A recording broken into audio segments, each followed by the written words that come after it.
Real Madrid'de ayın oyuncusu adaylar açıklandı. Arda Güler'e nasıl oy verilir bunu sizlere göstereceğim. Real Madrid'de Pintus oyunculara çok ağır bir idman ayarlıyor. Marca, AS, Mundo Deportivo gazetelerinin haberleri. Arda Güler Valencia maçında hangi bölgede oynayacak? Hepsi ve daha fazlası bu videoda olacak. Hazırsanız başlayalım.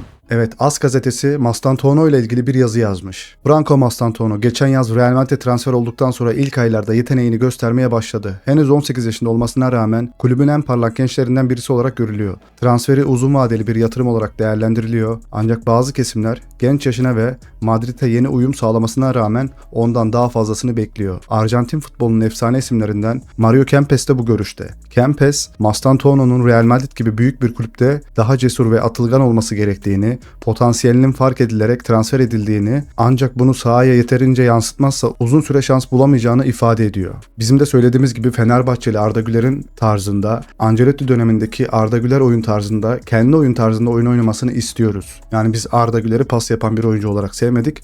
Bakın kendi memleketlisi Mastantuono'ya nasıl yol gösteriyor arkadaşlar. Ben de sizlerin sesi olarak Arda Güler'e yol göstermeye çalışıyorum arkadaşlar. Tabii belki bir gün izlerse. Marca gazetesi Didier Deschamps'ın Mbappe'nin bencilliğini savundu. Boşuna uğraşmayın, maç başına 11 kilometre koşacak değil demiş. Yani Mbappe'nin bencil olmasını savunmuş dostlar. Fransa milli takımında koşmayan tek oyuncu olduğu yönündeki soruya net bir şekilde yanıt vermiş Deschamps.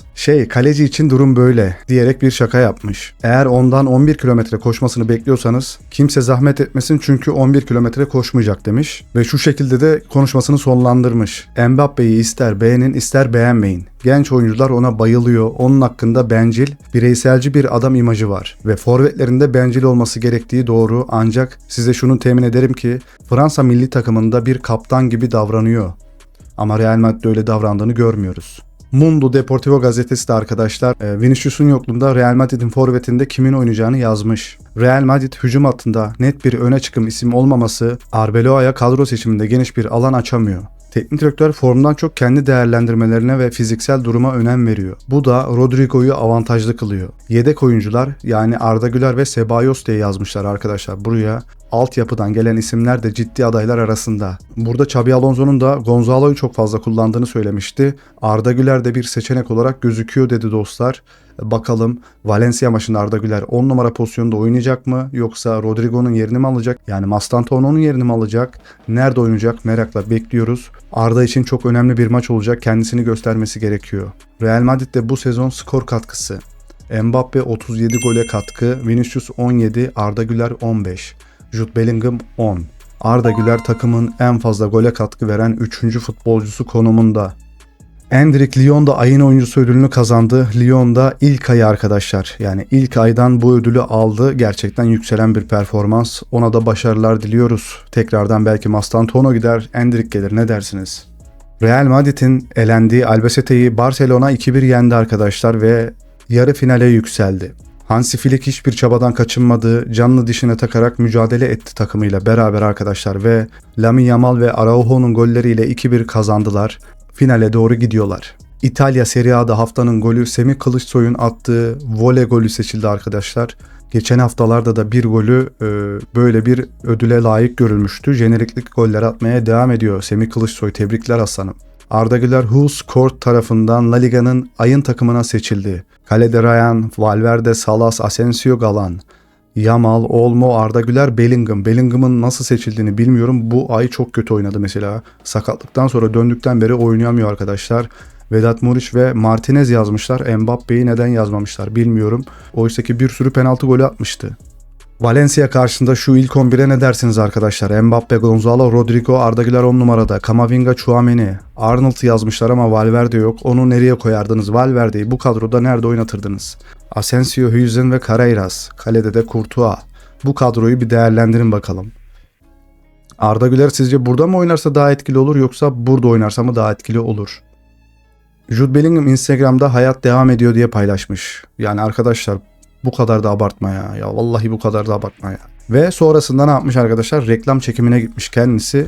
İnanılmaz. Yani bu adam inanılmaz bir adam arkadaşlar. İnanılmaz. Bugün izin günü olmasına rağmen Dani Ceballos ve Jude Bellingham antrenman yapmak için Valdebebas'a gittiler. Habere bakın. Sakat oyuncu arkadaşlar. Takımın izinli olduğu günde antrenman yapmaya gitti diye yazmışlar. Ceballos gitmiş olabilir de Bellingham'ın orada ne işi var arkadaşlar? Bellingham sadece test amaçlı ve tedavi amaçlı Valdebebas'a gitti ama bunu da bu şekilde lanse etmişler. Çok garip. Bu haftalarda hafta içi olmaması nedeniyle Arbeloa ve Pintus takımı çalıştırmaya ve oyun seviyesini ve fiziksel kondisyonu kademeli olarak artırmaya çalışacaklar. Şimdi küçük şeylere odaklanacaklar. Arkadaşlar 1 ay sürecek, belki de 2 ay sürecek bir yükleme yapacaklar takıma ara ara boşluklarda. Çünkü 2 gün izin verdiler ve Real Madrid taraftarı tepki gösterdi. Neden izin veriyorsunuz takıma diye. Bugün de böyle bir karar almışlar. Takıma yükleme yapacaklar. Oyuncuların hepsini pamplayacaklar. Pintus lütfen Arda Güler'e fazla yüklenme. Arda'nın fiziği gayet iyi. Burada tek fiziğinin yükseltilmesi gereken isimlerden birkaç tanesi. Bence Mastantuono 1. sırada geliyor. Diğerlerini de siz yazın arkadaşlar. Arda Güler'in daha fazla kas yapması sıkıntı yaratabilir. Bakın baştan söylüyorum. Evet, Real Madrid'de ayın oyuncusu adayları Mbappe, Valverde, Courtois, Arda Güler ve Vinicius Junior. Hemen arkadaşlar nasıl oy vereceğinizi söylüyorum. Yorumlara sabitlediğimiz linke tıklıyorsunuz. Posta hem like atıyorsunuz hem de retweet yapıyorsunuz.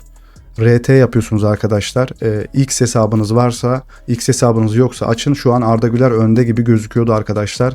Tam son durumu bilmiyorum. Herkes yüklensin, abansın. Ayın oyuncusu ödülünü Arda Güler'imize aldıracağız arkadaşlar. Ben yaptım, siz de yapın lütfen, destek olalım Arda'ya. Ona da çok güzel bir moral olur arkadaşlar lütfen.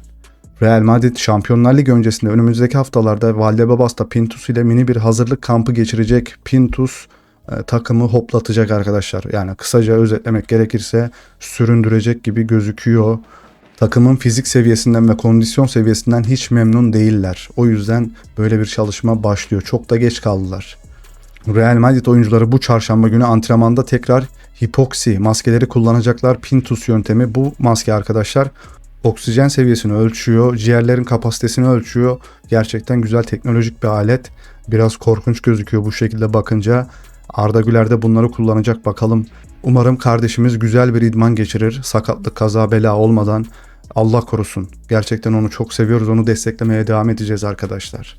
Arda Güler Ocak ayının en iyi oyuncusu olduğunu düşünüyorsanız alttaki gönderiyi RT edin ve beğenin arkadaşlar. Arda Güler önde gözüküyordu. Tekrardan son kez hatırlatalım. Hepinizi oy vermeye davet ediyorum. Evet, bir videomuzun daha sonuna geldik dostlar. Akşam yine canlı yayında oluruz. Hepinizi canlı yayınlara bekliyorum. Yayınımıza gelmeyi unutmayın. Abone olduktan sonra bildirim zilini açın dostlar. Videomuza like attıktan sonra lütfen hype haklarını kullanmayı unutma. Katıl ve süper teşekkür göndererek bizlere destek olabilirsin. Kendine çok iyi bak. Hoşça kal. Bay bay.